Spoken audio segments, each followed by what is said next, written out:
Everyone, आज की video में प्रिपेयर करेंगे प्रोग्रामिंग इन सी के आने वाले पेपर के लिए विद डिस्कशन ऑफ पिछले साल का प्रोग्रामिंग सी का क्वेश्चन पेपर। इस वीडियो में हम बिल्कुल भी ये नहीं करेंगे कि क्वेश्चन पढ़ लिया और उसका आंसर देख लिया कि क्या लिखना है। ये पहले से सबको आता है और आपको इंटरनेट पे भी मिल जाता है। मेजर प्रॉब्लम ये है कि हमारा कॉन्सेप्ट वीक होता है। तो इस वीडियो में हम क्या करेंगे, जिस जिस क्वेश्चन को पूछा गया है उस क्वेश्चन के कॉन्सेप्ट को कॉन्क्रीट करेंगे। उसके कॉन्सेप्ट से रिलेटेड और क्वेश्चन क्या पूछा जा सकता है उसको तैयार करेंगे।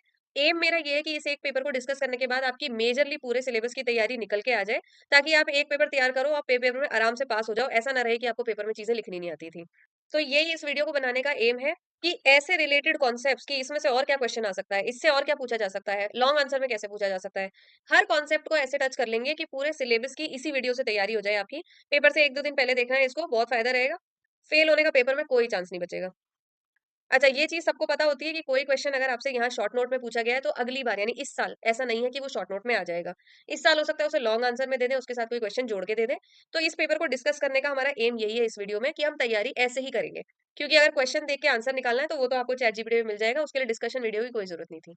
तो चलिए शुरू करते हैं। अच्छा, ये वीडियो बहुत लंबी होने वाली है क्योंकि बहुत सारे क्वेश्चंस हैं और बहुत सारे कॉन्सेप्ट हैं, तो इस वीडियो को मैं पार्ट्स में रखूंगी। ये है फर्स्ट पार्ट, इसमें कुछ क्वेश्चन डिस्कस कर लेंगे। जो इसमें रह जाएगा उसे अगले पार्ट में देख लेंगे, अगर उसमें भी कुछ रह गया तो उसको और अगले पार्ट में देख लेंगे। तो चलिए शुरू करते हैं, पहले क्वेश्चन के साथ गए। पहले क्वेश्चन में देखिए आपसे पूछा गया है, अब ये शॉर्ट नोट्स में पूछा गया है, तो ये ध्यान रखना कि जरूरी नहीं है इस साल भी ये शॉर्ट नोट में आ जाए, लॉन्ग में भी आ सकता है, कुछ और भी आ सकता है इससे जुड़ के। तो पहले क्वेश्चन में पूछा है differentiate built in functions and user defined functions in C. तो ये लिखने के लिए पहले हमें ये कॉन्सेप्ट तैयार होना चाहिए कि फंक्शन क्या होता है सी में। तो चलिए इस क्वेश्चन को तैयार करते हैं और यहाँ आ जाते हैं, और पहले ये जान लेते हैं कि अगर बाई चांस ये लॉन्ग में आ गया या इससे रिलेटेड ये क्वेश्चन आ सकता है जो मैं आपको बता रही हूँ। बिल्ट इन और यूजर डिफाइन की जगह डायरेक्टली आपसे ये भी पूछ सकता है फंक्शन क्या होता है सी में, और उसको एग्जांपल के साथ बताओ कि क्या होता है। और फिर उसके साथ बी पार्ट में जोड़ के बोल देंगे कि आप बताओ टाइप्स ऑफ फंक्शन बता दो, तो वो टाइप्स ऑफ फंक्शन में फिर आपको बिल्ट इन और वो लिखना पड़ जाएगा।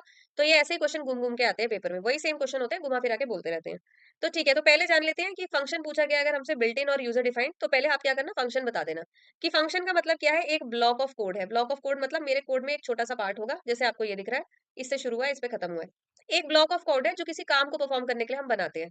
मतलब अगर आप कैलकुलेटर का प्रोग्राम बना रहे हो, तो अगर आपको प्लस कराना है तो आपने ये प्लस कराने के लिए एक ऐड नाम का फंक्शन बना दिया। बोलते माइनस करा दो, तो ऐसे ही आप इंट डिफरेंस नाम का एक और ब्लॉक बना देते हैं यहीं पे। ऐसे ही डिवाइड का भी बना सकते थे, मल्टीप्लाई का भी बना सकते थे। किसी स्पेसिफिक टास्क को परफॉर्म करने के लिए हम छोटे छोटे ब्लॉक्स ऑफ कोड अपने प्रोग्राम में छोटे छोटे हिस्से बना देते हैं। उन्हीं को हम कहते हैं फंक्शन। अच्छा, क्यों बना रहे हैं हम ये इससे? दो तीन रीजन है इसके। पहला, program easy to write and read हो जाता है। प्रोग्राम को देखकर, जैसे मुझे यहाँ दिख गया कि ये शुरू है ये खत्म है, यानी ये एक अलग कुछ स्पेसिफिक डिवीजन है, तो प्रोग्राम को देखकर हमें छोटे छोटे हिस्से समझ में आ जाते हैं कि इस प्रोग्राम में क्या क्या काम कराया जा रहा है। तो एक चीज हो गई कि हमने इसलिए बनाया easy to read and write. एकदम बहुत सारी लाइंस एक साथ लिखी होती हैं तो समझना मुश्किल होता है। छोटे छोटे हिस्सों में प्रोग्राम बटा होता है तो समझना आसान होता है कि इसमें क्या हो रहा है। एक रीजन था ये। दूसरा रीजन है कि हमारे प्रोग्राम में अगर कोई रिपीट हो रही है टास्क, तो उसको फुलफिल करने के लिए हम फंक्शन बनाते हैं। मेजर रीजन गाइज यही है। रिपीट का मतलब है आपने यहाँ पे एक फंक्शन बना के छोड़ दिया, आपने कहा ऐड नाम का एक फंक्शन है, इसको मैं एक ए और एक बी दो नंबर सेंड करूंगा या करूंगी। जब भी आपके पास वो दो नंबर आए, आप उन दो नंबर्स को प्लस कर देना। अब अगर आप नॉर्मल सी प्रोग्राम कर रहे होते, तो आप क्या करते, मान लो आपने रिजल्ट नाम का कोई वेरिएबल बनाया होता, आप उसमें आंसर सेव कराते 2+3। अगली बार आपको कोई बोल देता कि 4+5 कराओ, तो आप फिर से रिजल्ट 2 बनाते, फिर उसमें कोड कराते 4+5।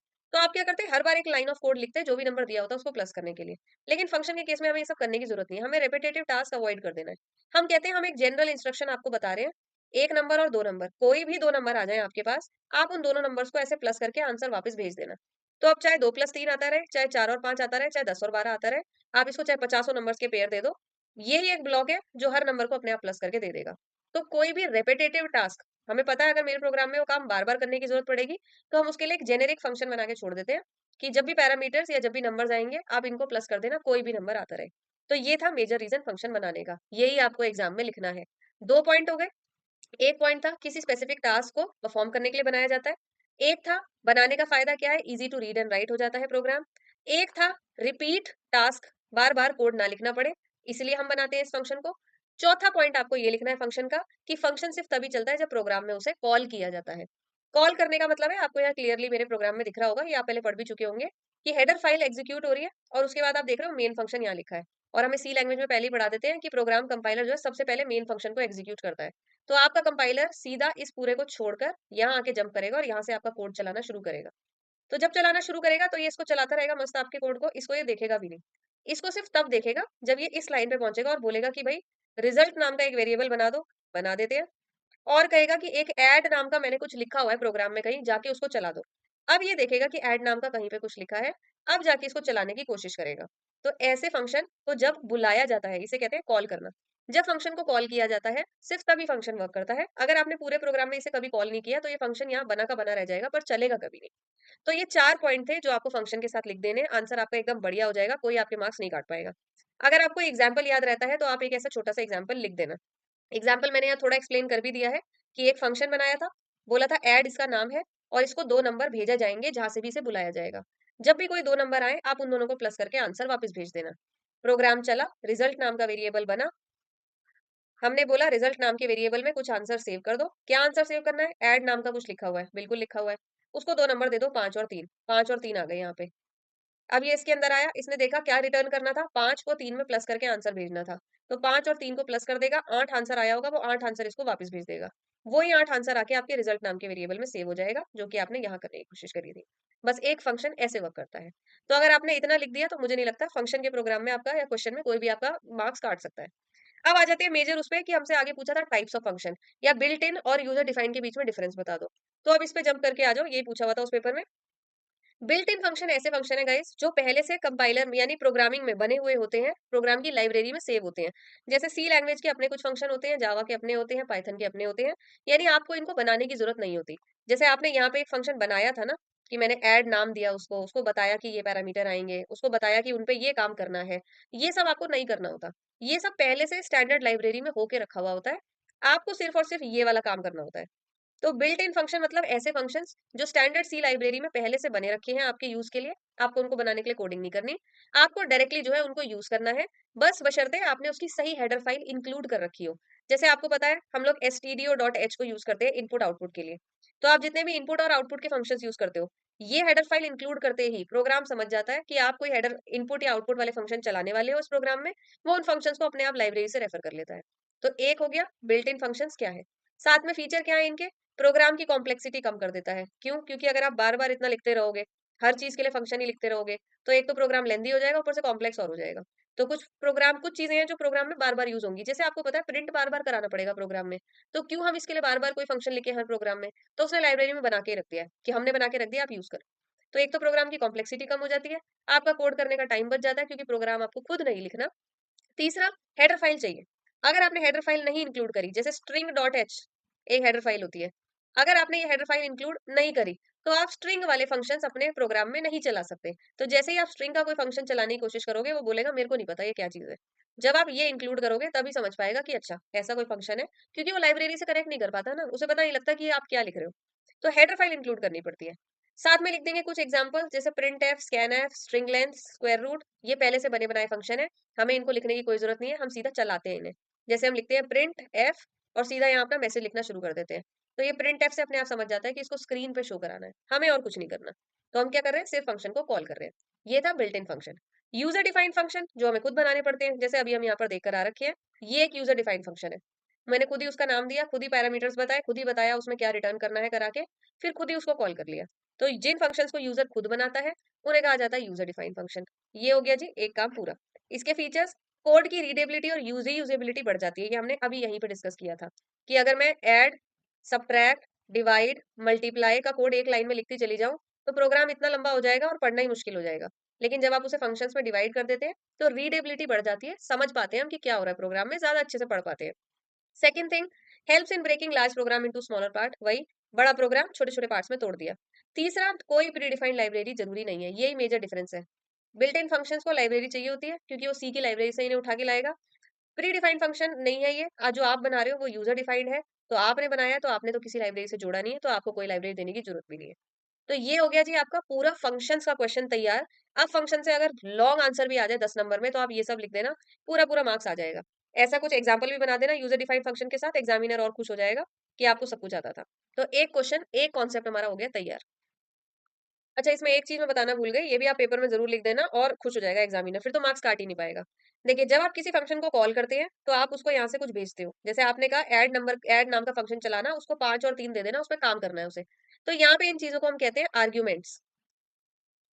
आर्ग्यूमेंट्स, हम उसे बता रहे हैं ये ले लो सामान, ये सामान यूज करके इस फंक्शन को चलाना है, काम करना है। So these are called arguments. ये 5 और 3 आपके आर्ग्यूमेंट है।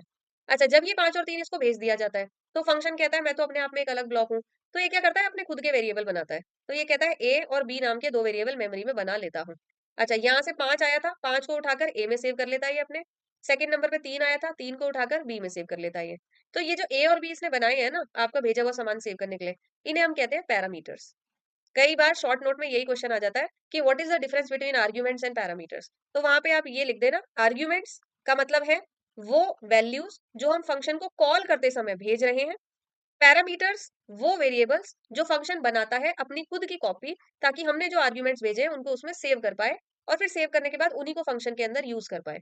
तो बस यही डिफरेंस है। एग्जाम्पल लिख देना, एग्जामिनर खुश हो जाएगा, नंबर आ जाएंगे। चलिए आगे बढ़ते हैं नेक्स्ट क्वेश्चन पे। तो सेकंड क्वेश्चन पे आ रहे हैं। सेकंड क्वेश्चन में पूछा है give an alternative of multiple if statements in C. यानी कि आपसे बोल रहा है कि सी में जो है आप मल्टीपल इफ स्टेटमेंट लगाते हो कई बार। अगर ऐसा हुआ तो ऐसा, अगर ऐसा हुआ तो ऐसा, अगर वैसा हुआ तो ऐसा। तो अगर आपको ऐसे बहुत सारी इफ स्टेटमेंट लगानी पड़ रही है तो उसका कोई ऑल्टरनेटिव बताओ कि हमें इफ स्टेटमेंट उतनी बार ना लगानी पड़े। उसकी जगह और हम ऐसा क्या कर सकते हैं कि प्रोग्राम और अच्छे से बन जाए बिना मल्टीपल इफ के। तो चलिए इस आंसर को डिस्कस करते हैं।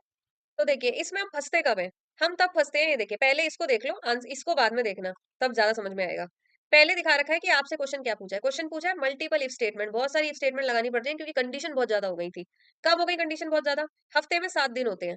आपको बोला गया 7 दिन के 7 नाम है, पहले दिन का मंडे होता है, दूसरे का ट्यूसडे होता है, तीसरे का वेंसडे होता है। तो ऐसा करो, यूजर से ना डे का इनपुट लेना, या तो आपने खुद ही बना दिया डे नाम का एक वेरिएबल और उसमें आपने खुद ही 1 2 3 कुछ भी वैल्यू भर दी, या फिर आपने बोला यूजर से पूछ लेना कौन से दिन का इनपुट वो दे रहा है। तो अब कहते हैं अगर यूजर ने 1 डाला तो आपको प्रिंट कराना है मंडे, अगर यूजर ने 2 डाला तो आपको प्रिंट कराना है ट्यूसडे, 3 डाला वेंसडे, 4 डाला थर्सडे, 5 डाला कुछ और, एक मिस कर देगा मैंने, हाँ थर्सडे फ्राइडे, 6 डाला सैटरडे, 7 डाला संडे।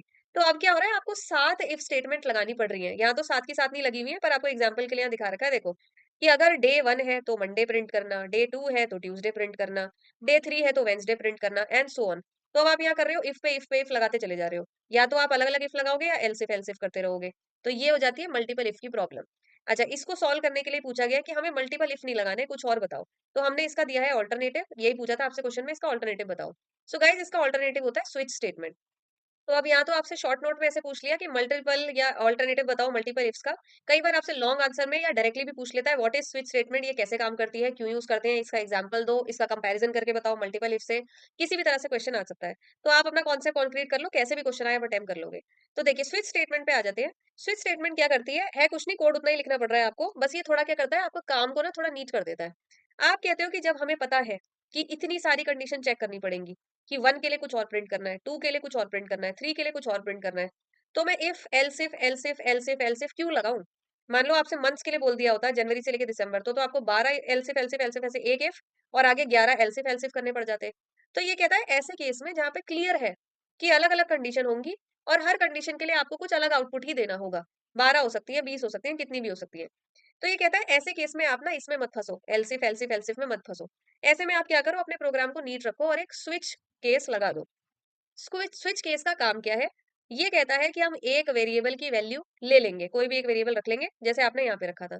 तो आपने कहा मेमोरी में डे नाम का एक वेरिएबल बना हुआ है और आपने उसकी वैल्यू 3 दे रखी है, उसमें 3 सेव है।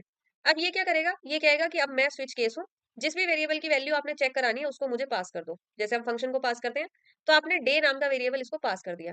डे में वैल्यू सेव थी 3, तो यानी कि ये अब इसको 3 समझेगा। अब ये क्या करेगा, अपने सारे केसेस को जाके चेक करेगा। तो यही स्विच केस का मेजर पॉइंट होता है कि ये जो केस 1 लिखा है ना, ये जरूरी नहीं है कि हम केस 1 लिखें इसे। हम इसे केस ए भी लिख सकते थे, केस जैन भी लिख सकते थे, कुछ भी लिख सकते थे। यानी केस के आगे ये जो 1 लिखा है, ये 1 किसी नंबर या ऑर्डरिंग के लिए नहीं है।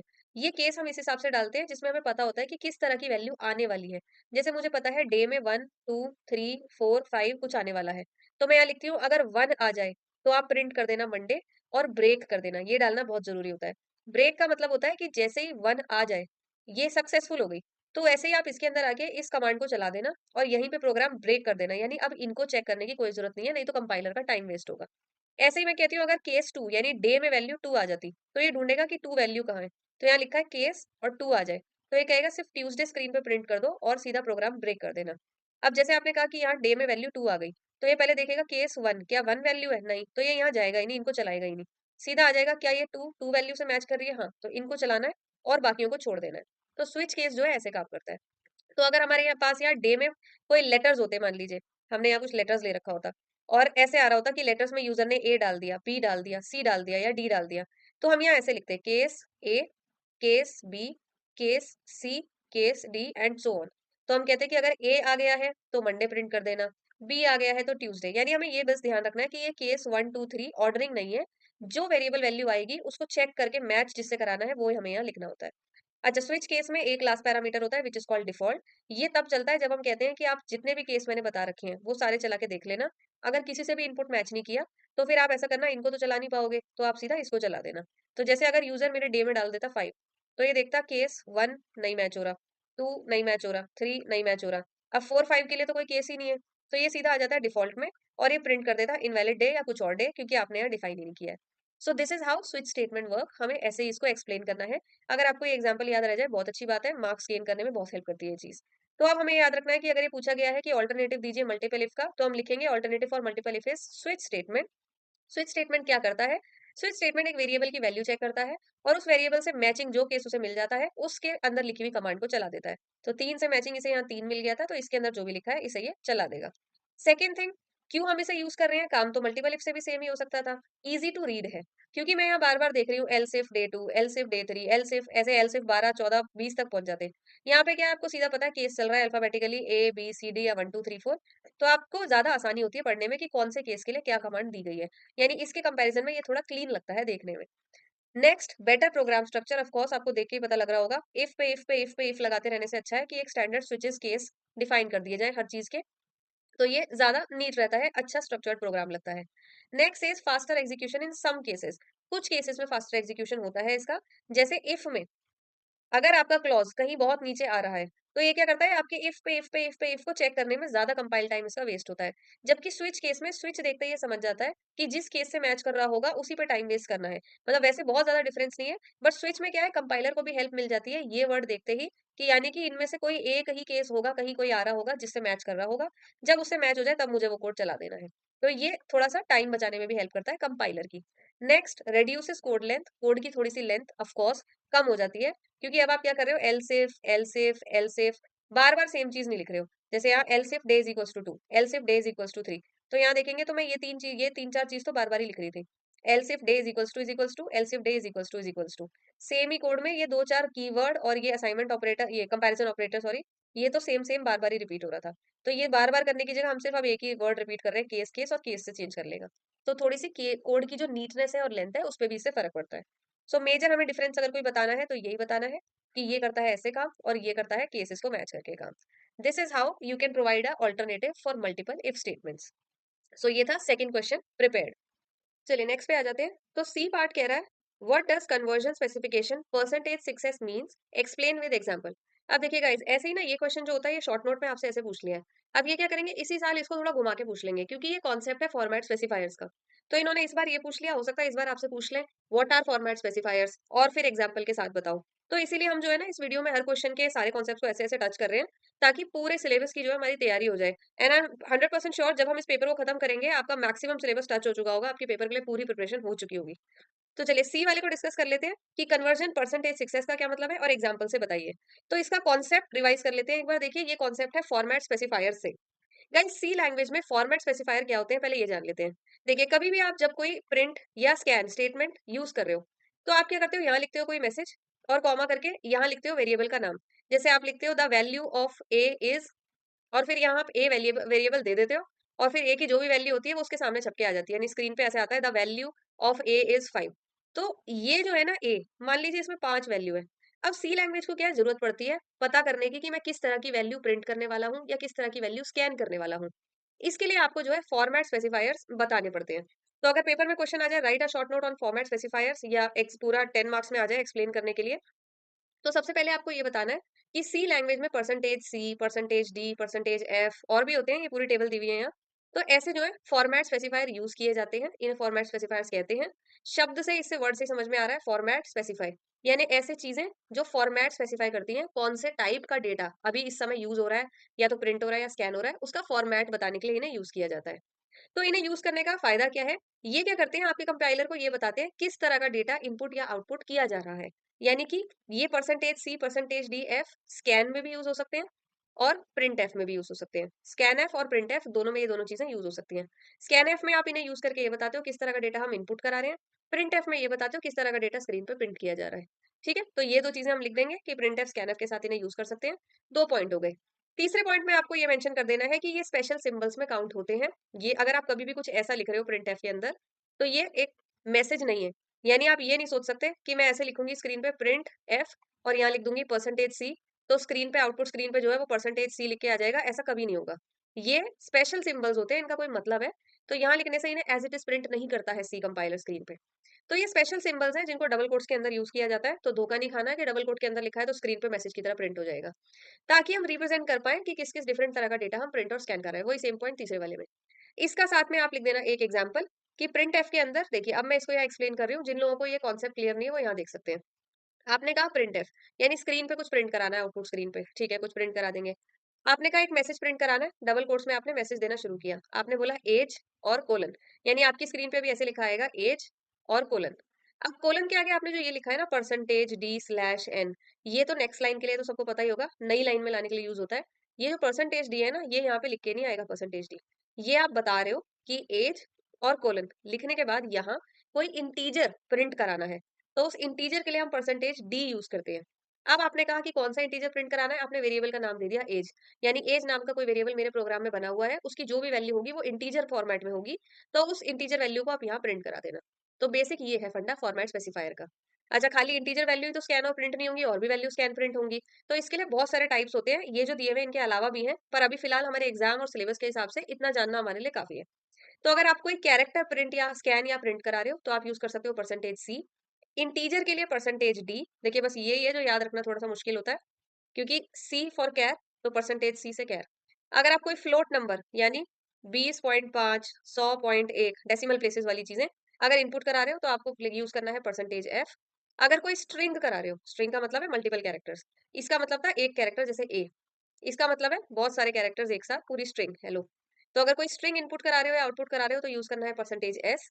अनसाइंड इंटीजर का मतलब होता है जहां पे जब आप इनको बाइनरी बाइनरी में कन्वर्ट करते हैं, तो एक बिट होती है साइंड की, एक होती है अनसाइंड की। आप बताते हो कि ये नंबर पॉजिटिव है कि नेगेटिव है। तो अनसाइंड इंटीजर अगर आप प्रिंट करा रहे हो कि हमें सिर्फ और सिर्फ वैल्यू से मतलब है, साइन से मतलब नहीं है, तो आप जो है अनसाइंड इंटीजर के लिए परसेंटेज यू यूज कर सकते हो।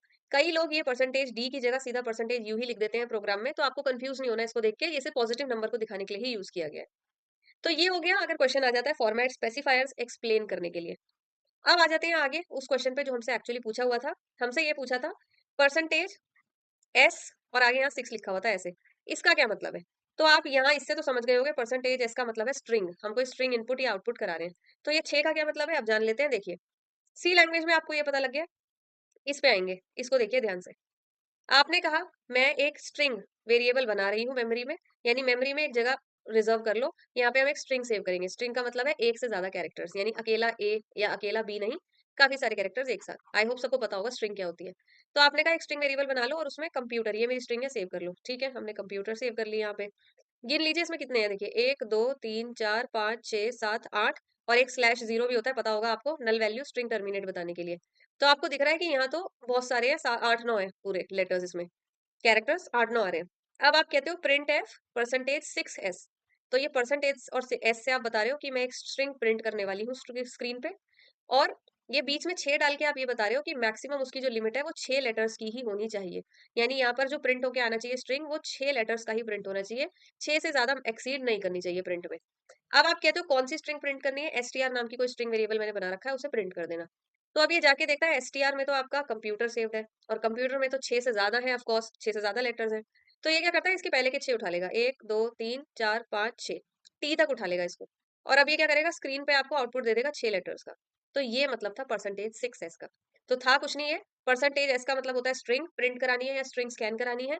आपने बीच में 6 लगा दिया, इसका मतलब है 6 लेटर्स की ही स्ट्रिंग या 6 लेटर्स का ही जो है, जो भी आप स्कैन करा रहे हो प्रिंट करा रहे हो, वो 6 लेटर्स के अंदर अंदर ही रखना है। बस इतना सा क्वेश्चन था, ये इसका मतलब था। तो आई होप सबको क्लियर हो गया होगा कि ये इसका क्या मतलब है, और अगर ऐसे कोई लंबी स्ट्रिंग आ जाए तो उसमें से पहले 6 6 उठाने हैं। सो ये हो गया question 3 ready with the concept format specifiers. Next पे आगे बढ़ते हैं। तो नेक्स्ट क्वेश्चन में हमसे बोला है write a C program to find the area of a triangle using macros. तो यहाँ ना घबरा नहीं जाना है कि शॉर्ट नोट में प्रोग्राम लिखने को कैसे आ गया। छोटा सा प्रोग्राम है, इसीलिए आपको शॉर्ट नोट्स में दिया है। अच्छा, इसका ना कभी-कभी 10 नंबर में भी क्वेश्चन आ जाता है, जिसमें बोलते हैं explain what are macros in C language. उसको पूरा एक्सप्लेन करो, उसका एग्जांपल दो और फिर उसके बाद उसके साथ एक प्रोग्राम जोड़ के दे देंगे कि अब ये प्रोग्राम बताओ। तो ए और बी करके ऐसे ही दे देते हैं। तो जान लेते हैं मैक्रो क्या होता है और ये फिर एरिया ऑफ ट्रायंगल निकालने का प्रोग्राम मैक्रो से कैसे लिखा जाएगा।